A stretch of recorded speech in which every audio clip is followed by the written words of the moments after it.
우리 사회의 멘토가 되는 기업인, 문화예술인 등을 초대해 직업과 삶의 성공 이야기를 나누는 토크쇼 성공스토리 만남.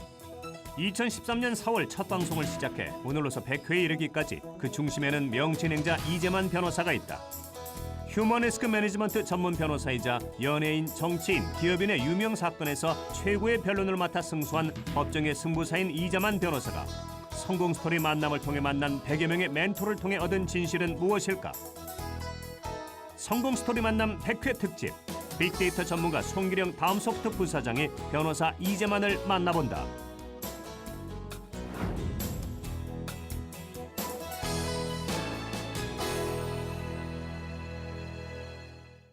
안녕하세요. 이재만의 성공스토리 만남 1일 MC를 맡게 된 송길령입니다. 성공스토리 만남이 오늘로써 100회를 맞았습니다. 오늘같이 특별한 날, 제가 객원 진행자로서 이 프로그램의 진행자인 이재만 변호사를 인터뷰합니다. 인생의 행복과 성공의 열쇠는 사람과의 만남에서 오는 경우가 많은데요. 사람과의 만남을 누구보다 소중히 여기는 분이 이재만 변호사가 아닌가 합니다.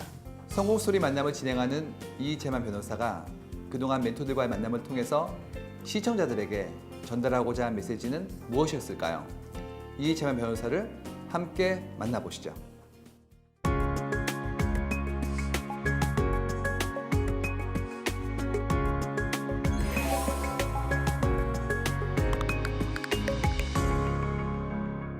네, 안녕하세요. 네, 안녕하세요. 성공스토리 만남이 네. 100회가 되었는데 네. 어떤 소감은 좀 어떠신지 좀 궁금하네요. 한 2년이 넘었죠. 네. 그래서 시간이 이렇게 빨리 갔나. 그렇죠. 그리고 그동안 각계각층의 100여 분의 인생 네. 스토리 얘기를 들었는데 그 많은 얘기들이 시청자들에게도 도움이 됐겠지만 제게도 상당히 도움이 돼서 굉장히 정말 보람되고 기분이 네. 좋은데 오늘 제가 출연자로서 그런 역할을 해야 된다고 하니까 약간 책임감도 느끼고 있습니다. 네. 그동안 99회를 예. 겪으면서 예. 우리 사회의 뭐 지도를 하시는 분들, 멘토들을 인터뷰를 많이 하셨는데 그렇죠. 특별히 어떤 부분을 좀 주안점을 두시고 하셨는지가 궁금해요. 그러니까 이제 이 프로는 이 시대를 사는 사람들에게 네. 그 인생이나 직업에 대한 어떤 멘토가 될 사람들에 대해서 그들의 직업이나 인생에 대한 네. 그 어떤 관점, 네. 직업을 바라보거나 인생을 바라보는 그 생각이 무엇인지를 시청자들한테 알려주면서 결국 용기와 희망을 얻게 하는 그런 프로이기 때문에 그 멘토들의 인생관, 직업관, 그리고 어려움을 어떻게 극복했는지 그 점에 대해서 주안점을 두고 진행을 했었죠. 네. 많은 분들을 인터뷰하셨는데 그 중에서 가장 기억에 남는 분을 뽑는다면 어느 분일까요? 엄영란 선생님을 인터뷰한 적이 있었어요. 음. 근데 그분이 얘기하는 노란 장미와 빨간 고추에 대한 얘기가 상당히 기억이 나요. 저는 여기 좀 돌아다녀 보니까 네. 저쪽에 그 장미가 이렇게 말린 장미가 하나 있고 네. 또 고추 말린 게 있어요. 아이고, 네. 그건 무슨 애장품이죠? 우리 영감이 여차여차 해서 교도소를 갔거든요. 아, 예전에요. 네. 예, 그랬었죠. 그래서 참 풋고추 찍어 먹는 걸 좋아하더라고요. 아, 예. 그래서 우리 영감 나오면 풋고추나 먹여야지 정성껏 내가 요 많은 고추나무를 하나 갖다가 베란다에 심어가지고 예. 지극지 정성으로 예. 키웠어요. 예. 애들한테 너희들 하나만 따먹으면 혼날 줄 알아 이러고 예. 그랬는데 진짜 고추나무에 예. 그렇게 그 많은 고추가 달리더니 빨개졌어요. 예, 예. 이때나 나올까 그러고 기다렸거든요. 예. 그랬더니 그 고추가 그 나무에서 예. 다 말라 비틀어질 때까지 안 나오는 거예요. 예. 그리고 이제 어느 날 엄영란 선생님이 가셨어요. 그 교도소 면회를. 네. 그랬더니 교도관이 노란 장미를 건네주는 거예요. 그러니까 이제 신성일 씨한테 엄영란 선생님이 야, 이 교도소 내에도 내 팬이 있는 모양이다. 나한테 장미를 줬다. 그러니까 이제 그 신 선생님이 우리 남편이 네. 오늘이 11월 14일 아니야. 오늘 결혼 기념일이야 그래도. 근데 거기서 몰래 꺾어가지고 교도관을 줬더라고요. 그러셨군요. 그러면서 거기서 막 그 나이 거진 70이 가까운 노친네 둘이서 철장을 붙잡고 그러셨군요. 난 지금 생각해도 너무 그 60 넘은 노부부가 서로 철창을 붙들고 울면서 그래서 그 장미를 갖고 있다가 말랐는데도 그거를 버리지 못하고 갖고 있었어요. 네. 근데 그걸 10년을 갖고 있었어요. 오. 그 10년 후에 엄 선생님이 이제 그 영화 명예 전당에 입성하게 됐어요. 네. 그때 그걸 거기다 냈죠. 그래서 저는 어떻게 저거를 10년 동안 갖고 있었을까? 그래서 옛날 우리 어머님들 세대들의 그런 마음, 그 가정에 대한 사랑, 남편에 대한 사랑, 그걸 굉장히 많이 느꼈어요. 이혼이 많은 시대에. 그래서 이제 엄 선생님이 그 빨간 고추와 노란 장미에 담겨 있는 그 여심이랄까 또는 그 마음이랄까 그게 굉장히 인상적으로 남아 있고요. 또 김혜자 선생님은 그 나눔 활동을 많이 하는데 예, 그러시죠. 그분을 인터뷰할 때 나이가 70이신데도 말하는 거나 눈빛이 소녀 같으세요. 그래서 어떻게 그런 세파 속에서 저런 눈빛을 갖고 있을까 네. 그런 생각도 들고 그다음에 서울대학교 암병원의 노동용 원장님이 네. 그 환자들을 몸만 치료하는 게 아니라 암 치료만 하는 게 아니라 마음까지도 치료하려고 비노스웰을 만들어서 같이 계속 교류하고 이메일로 환자와 주고받은 그런 마음 치료사까지도 하는 그런 모습들. 네. 그리고 또 사업가 중에서는 그 에트로 이충희 회장 같은 그런 분은 수익 중에 상당 부분 1년에 한 3억 이상을 장학금으로 계속 지급을 하고 회사 자체 내에서는 뭐 그렇게 지급하기가 어렵다고 해도 그렇게 지급하고 그런 그 착한 마음씨를 가진 사람들. 그래서 직업적으로 성공하는 사람들은 기본적으로 착한 마음을 갖고 있구나. 네. 그리고 좋은 기업들도 기본적으로 소비자에 대해서 착한 기업이구나. 네. 이런 생각들을 하게 되죠. 세상을 움직이는 힘은 권력도 명예도 아닌 사람에 대한 소통과 공감이 만들어내는 사랑이다. 사람은 진심으로 자기를 믿어주고 사랑해주는 사람이 있을 때 가장 행복하다. 여러분 곁에는 누가 있는가? 성공 스토리 만남이 묻는 것은 바로 이것이다. 보람이 있었거나 네. 뭐 기뻤던 그런 경우는 어떤 부분이 있었습니까? 이 프로를 보고 상당히 그 어려움에 처했던 사람들이 희망을 얻었다는 그런 연락을 해오면 굉장히 이제 보람이 있고요. 네. 그리고 출연했던 분들도 자기 인생을 한번 돌아볼 수 있는 동영상으로 만든 자서전 같아서 그 미래를 다시 생각할 수 있게 됐다. 네. 이런 얘기를 해주면 정말 보람을 느끼죠. 네. 그래서 출연자들한테도 좋고 시청자들한테도 좋은 그런 프로그램으로 만들어졌구나 하는 생각을 할 때 그때 보람을 느낍니다. 프로그램 이름이 성공 스토리 만남이잖아요. 네. 그러면 만남에 대한 변호사님의 생각을 좀 들어보고 싶어요. 누구를 만나느냐에 따라서 그 사람의 인생이 바뀝니다. 그래서 성공과 행복으로 이끌어주는 것은 어떤 사람을 만나고 누구와 함께 동행하느냐에 달려 있죠. 그래서 이제 결혼을 하고 배우자를 만나거나 직장에서 상사를 만나거나 직업을 선택하거나 이런 모든 것은 자기가 자율적으로 주관적으로 선택한 거예요. 네. 이혼을 하기도 하지만 배우자도 자기가 스스로 선택한 것이라면 자기가 책임져야 되는 것이죠. 그리고 상대를 선택을 잘못했다고 하더라도 자기가 잘하면 상대가 또 변화되기도 해요. 그래서 이 만남은 좋은 사람을 만나는 것이 가장 좋지만 자기도 상대방한테 좋은 사람이 된다면 모든 사람한테 악인이 그 사람한테는 선인이 될 수도 있는 것이기 때문에 인간 사회에서 만남은 가장 중요하고 이 만남을 어떻게 이끌어내야 하느냐는 결국 자기 몫이라 이런 생각이 듭니다.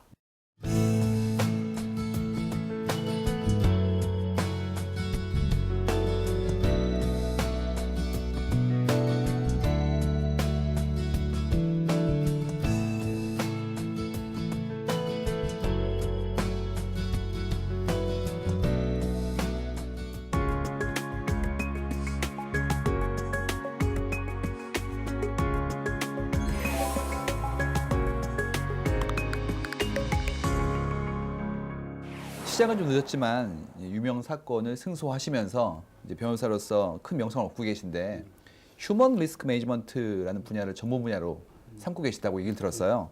정확히 어떤 일인가요? 리스크는 결국 리스크 커뮤니케이션과 리스크 매니지먼트가 있어요. 리스크 커뮤니케이션은 사전에 리스크가 생기지 않도록 미리 커뮤니케이션을 통해서 리스크 발생을 저지하는 것이 이제 리스크 커뮤니케이션이고, 리스크 매니지먼트는 일단 리스크가 생겼을 때 그 위기를 어떻게 잘 관리해서 위기로부터 생기는 후유증을 줄이느냐 하는 것이 리스크 매니지먼트죠. 그래서 이제 사실 제가 하는 것은 리스크 커뮤니케이션과 매니지먼트를 동시에 합니다. 네. 그래서 리스크 커뮤니케이션은 예방법학적 입장에서 결국 자문 같은 걸 하는 거예요. 기업체에서도 이제 저희 회사하고 자문하는 것은 계약서를 작성할 때 그 계약서를 제대로 작성해 놓으면 나중에 문제가 됐을 때 리스크가 안 생겨요. 네. 근데 법률적 도움 없이 계약서를 작성하면 그러면 결국 리스크가 생겼을 때 결국 이제 매니지멘트로 들어가야 되죠. 그래서 리스크 커뮤니케이션이 훨씬 더 중요하다고 볼 수는 있어요. 그런데 이제 보통 경우에는 자문 안 하고 그냥 계약 만들고 그다음에 문제가 생기면 그때 와서 매니지먼트를 하면 그때 매니지먼트는 그 리스크를 최소화시키는 거죠. 네. 그래서 특히 리스크 매니지먼트가 필요한 사람들은 유명인들이 더 필요합니다. 그렇군요. 그 법적인 문제나 형사적 문제가 생기면 이미지 손상이 되는 게 훨씬 커요. SNS 시대이기 때문에.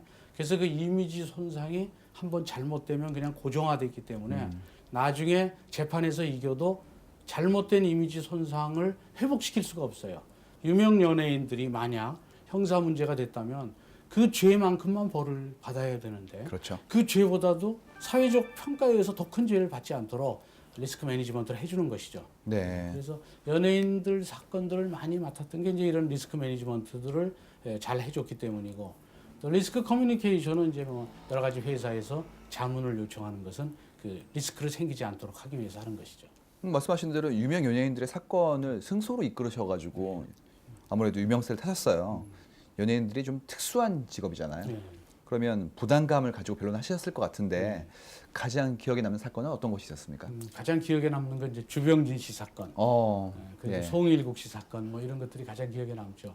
이제 주병진 씨 사건은 이제 1심에서 이제 많은 변호사들이 변호했지만은 결국 유죄 판결을 받아서 결국 그 죄인으로서 이렇게 낙인이 찍혔죠. 항소심에서 제가 이제 그걸 맡아서 리스크 매니지먼트를 해주면서 그래서 재판이 끝나고 무죄 판결이 났을 때 비로소 누명을 벗은 건 아니에요. 네. 재판 진행하면서 누명을 벗겨줬습니다. 계속적으로. 그래서 그 당시에 이제 보도를 보면 마치 드라마처럼 보도가 되고 있어요. 기자들이 계속 왔기 때문에. 그래서 이 재판 처음에는 범죄자였지만 재판이 진행되면서 이게 뭔가 잘못돼 있다. 이게 무죄가 나오는 게 아니냐. 이런 식으로 에스컬레이터 되면서 법정에서 피해자들이 증언할 때도 기자들이 와 있었는데 그 증언이 끝나니까 이거 유죄라고 볼 수 없겠구나 하는 기사까지 막 나오기 시작하고 그래서 결국 최종적으로 이제 무죄 판결이 났죠. 근데 송일국 씨 같은 경우는 이제 명문 집안의 자손으로서 폭력범으로 몰려가지고 굉장히 이제 힘든 그런 상황이 있었는데 배우 생명을 걸고라도 이 사실을 밝히겠다 이런 어떤 끈기를 가지고 결국은 그걸 밝혔죠. 그래서 그 부분도 그 무고 사건도 모두 무혐의로 끝났습니다. 사법연수원의 교재에도 실리고 그다음에 방송 드라마도 제작될 정도로 유명한 사건도 승소해서 화제가 되셨죠. 어떤 것이었습니까? 그건 이제 노랑머리라는 어떤 학생이 그 여고생을 뭐 특수 강도였었는데 그렇게 특수 강도면서 노추행까지 한 그런 사건이었었죠. 근데 본인이 머리가 노랗다는 이유로 범죄자로 몰렸었죠. 그러니까 이제 그 대학생은 여기서 범죄자로 낙인이 찍히면 평생 동안 하늘 앓고 살겠죠. 모든 사건들은 사실은 그 기록과 현장에 증거들이 남아 있어요. 현장과 기록을 자세히 들여다보면 실체적 진실에 접근할 수가 있죠. 네. 그래서 그 당시에 이제 새벽 2시에 그 사건이 발생됐다고 그래서 새벽 2시에 그 현장을 여러 차례 가서 현장 검증도 하고 기록도 보고 그래서 결국은 무죄 판결을 받게 됐는데 그 피해자가 법정에 증인으로 나왔어요. 근데 피해자가 너무나 이쁘게 생겼고 너무나 착하게 생겼고 그리고 동그란 잠자리 안경을 꼈는데 마치 그 일정 시대 때의 인테리 같은 네. 아주 뽀얀 얼굴에 그래갖고 가슴이 철렁했습니다. 재판부가 저 여학생의 말을 믿으면 무죄가 안 될 텐데 하는 그런 불안감이 있었죠. 그래도 이제 저희가 갖고 있는 증거로 법정에서 탄핵을 해서 결국 증언이 끝날 때쯤이면 그 여자가 거짓말하고 있다는 것을 많이 밝혀냈죠. 그래서 결국은 무죄 판결을 받았는데 드라마화된 데 그 아버지가 출연해서 인터뷰한 게 나왔어요. 무죄 판결이 선고될 때 법정에서 대한민국 만세! 그러고 크게 소리를 외쳤다고 그렇게 인터뷰를 하더라고요. 이재만 변호사가 사건을 검토할 때 가장 중요하게 여기는 것은 의뢰인과의 소통이다. 소통에서 필요한 것은 상대방을 사랑하는 마음이다. 먼저 진심을 보여주면 상대도 문을 열게 된다. 그러면 공동의 목표를 향해 나아갈 수 있다. 어린이 법률 도서도 발간하시고 청소년 대상으로 한 리틀 로스쿨 프로그램을 운영하기도 하셨는데요. 설명을 좀 해주시겠어요? 어떤 건지? 글로벌 리더가 되려면 결국은 법을 알아야 돼요. 네. 그래서 글로벌 리더가 되기 위해서는 준법 정신이 무엇보다도 중요하고 또 도덕적 윤리도 굉장히 중요하게 됐죠. 그래서 어린 시절부터 준법 정신을 가르쳐 주기 위해서 일종의 법적 사고력을 갖고 또 이 법학은 논리학이기 때문에 논리적 사고력을 갖추게 하기 위해서 그리고 법학은 판사와 또 변호사와 검사 또 변호사끼리 민사 사건에서 서로 다투고 판사가 판단을 하니까 이 토론 능력이 또 늘어나요. 그래서 리틀 로스쿨이라는 그런 과정도 운영을 했고요. 또 아이들을 위한 법률적인 책도 만들었죠. 그래서 케이스를 주고 이 케이스에서는 어떻게 문제를 해결해야 되는지. 예를 들어서 학교 앞에 횡단보도에 파란불이 있어서 건너갔는데 반쯤 건너갔을 때 빨간불로 바뀌면서 결국 교통사고가 났다. 그러면 운전사의 책임인지 아니면 결국 그 횡단보도를 걷는 보행자의 책임인지. 운전사는 파란불이니까 갔을 테고 또 보행자는 파란불이니까 갔지만 중간에 빨간불이 됐으니까 그때는 이제 위반된 거고. 그러니까 과연 이때는 어떻게 되는지 이런 부분을 학생끼리 서로 토론을 시켜서 그 답을 찾는. 그래서 결국 본인으로 하여금 어떤 세상을 바라보는 관점도 갖게 하고 그리고 준법 정신도 갖게 하고 그리고 토론 능력이나 논술 능력 이런 것도 갖게 하기 위해서 결국 아이들이 볼 수 있는 책을 출간했고 아이들이 그런 모의 법정에서 체험할 수 있는 과정을 운영하고 했었죠. 네. 어린이 외에 주부들을 대상으로 한 방송이나 강의 등 생활 법률 지식을 전달하는 것도 많이 하고 계시죠. 예. 우리나라의 인구의 반은 여성이죠. 네, 그렇죠. 근데 이제 여성은 사회적 참여가 상당히 많아지고 사회적 지위도 높아지고 또 대학교 입학하는 비율도 많아지긴 했지만 아직도 어린 아이와 여자분들의 경우에는 사회적 약자인 경우가 많아요. 그래서 그분들을 위해서 여성이 반드시 알아야 될 법들 그걸 알려주기 위해서 여성 로스쿨이라는 칼럼도 지금 계속 쓰고 있고요, 잡지에.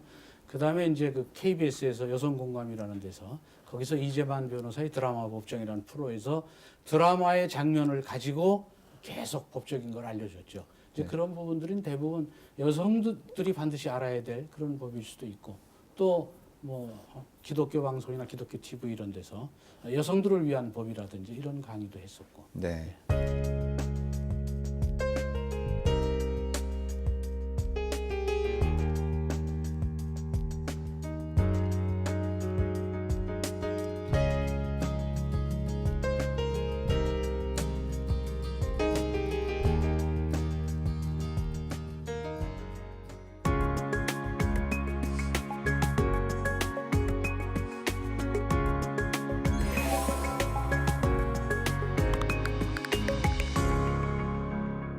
오늘로써 성공 스토리 만남이 100회째인데요.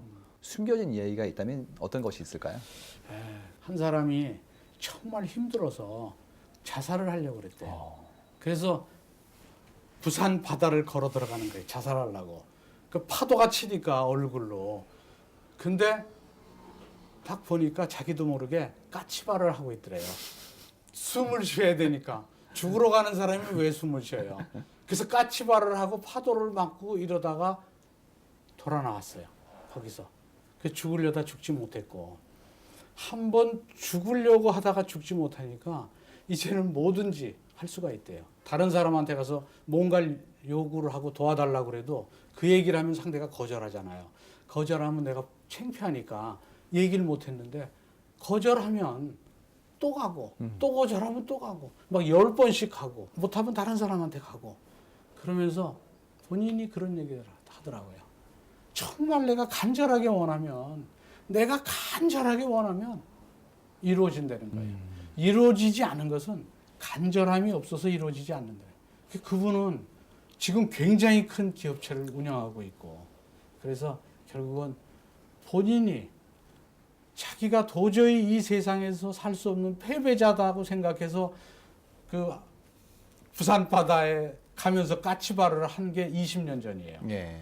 그래서 이 인생의 바닥에서 인생의 성공까지 올라오는데 필요한 시간은 한 20년이면 충분하다고 그러더라고요. 네.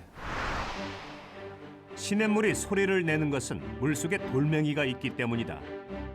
들쭉날쭉한 돌멩이 때문에 아름다운 소리가 나듯 인생도 고난과 실패라는 수많은 걸림돌이 있기에 더 가치가 있다. 성공 스토리 만남은 바로 시냇물 같은 주인공들의 이야기다. 변호사님이야말로 법률가이시면서 방송인이시잖아요.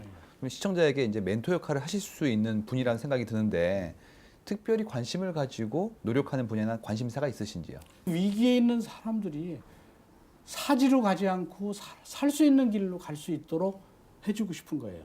그래서 저는 법률적인 문제만뿐만 아니라 인생의 멘토들을 만나면서 들었던 얘기들을 일반한테 알려주려고. 그래서 제가 이제 그 관련된 그 멘토들의 얘기를 책으로도 냈어요. 뭐 진심은 길을 잃지 않는다라는 책도 그런 의미에서 냈는데, 그래서 결국은 사람은 결국 생각에 따라서, 그 제임스라는 사람이 이런 얘기도 했죠. 생각이 바뀌면 행동이 바뀌고, 행동이 바뀌면 습관이 바뀌고, 습관이 바뀌면 인생이 바뀌고, 인생이 바뀌면 운명이 바뀐다. 생각만 바꾸면 되는데, 근데 생각 바꾸기 쉬운데 행동하기가 어려운 거예요. 그래서 저는 그런 얘기를 해요. 3개월만 행동하면 습관이 된다. 습관이 되면 계속 갈 수 있으니까. 그래서 내가 영어 공부를 좀 해야 되겠다 하면 하루에 30분씩 공부해야 되겠다. 그걸 3개월만 하면 습관이 돼서 안 하면 이상하게 된다는 거죠. 그래서 3개월만 노력하면 습관이 된다. 그래서 3개월 노력하는 게 긴 시간 아니니까. 그래서 그런 얘기들을 하고 싶어요.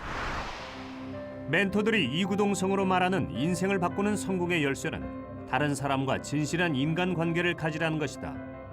계속되는 실패와 고난, 위기 속에서도 신뢰와 성실, 믿음, 열정으로 사람을 소중히 여기고 최선을 다하는 것이 성공의 비결이다. 앞으로는 어떤 활동 계획을 가지고 계신지 궁금해요. 1번은 뭐 성공 스토리 만남의 진행자이시기도 하고 또 변호사이시기도 하시기 때문에 그런 활동에 관련해서 말씀을 좀 부탁드립니다.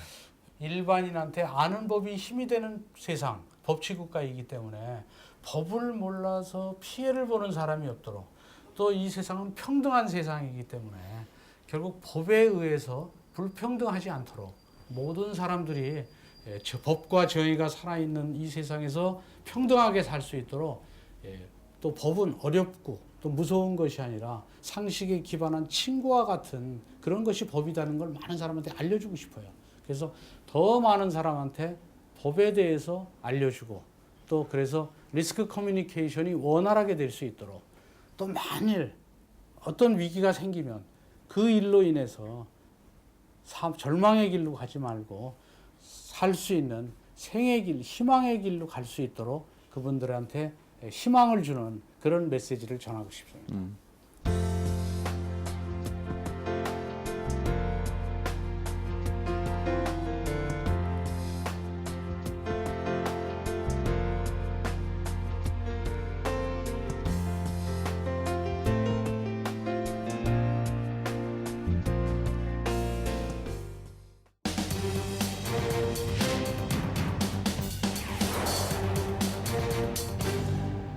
읽으셨던 책 중에서 우리 시청자들한테 소개하고 싶으신 책이 있으시다면?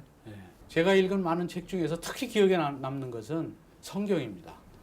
성경은 이제 크리스찬이어서 성경을 추천하는 것은 아니고 크리스찬이기 이전에도 성경을 즐겨봤어요.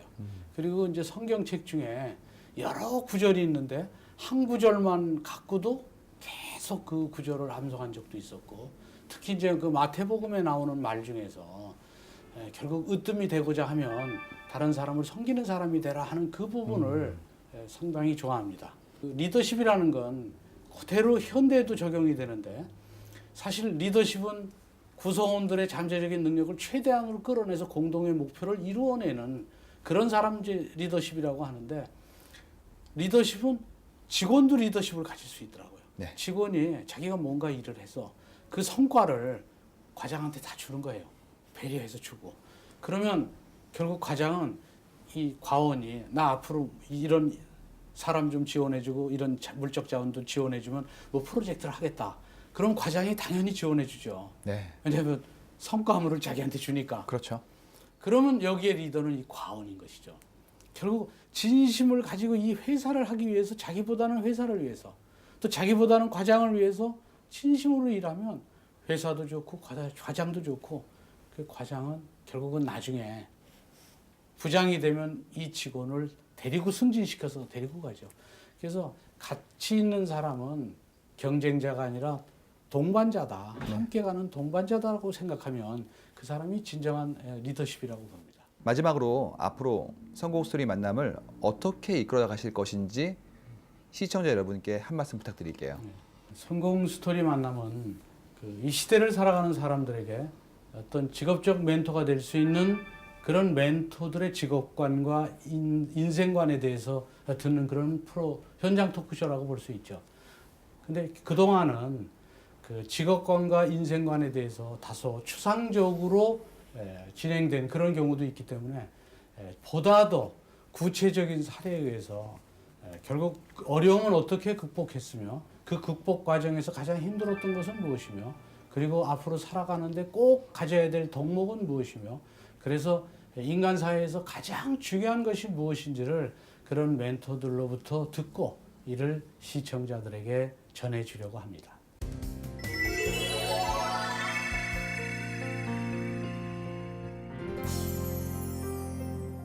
성공 스토리 만남 100회 특집 이재만 변호사와 함께했습니다. 저는 송길영이었습니다. 다음 주에는 다시 이재만 변호사께서 다른 멘토와 함께 찾아뵙겠습니다. 감사합니다.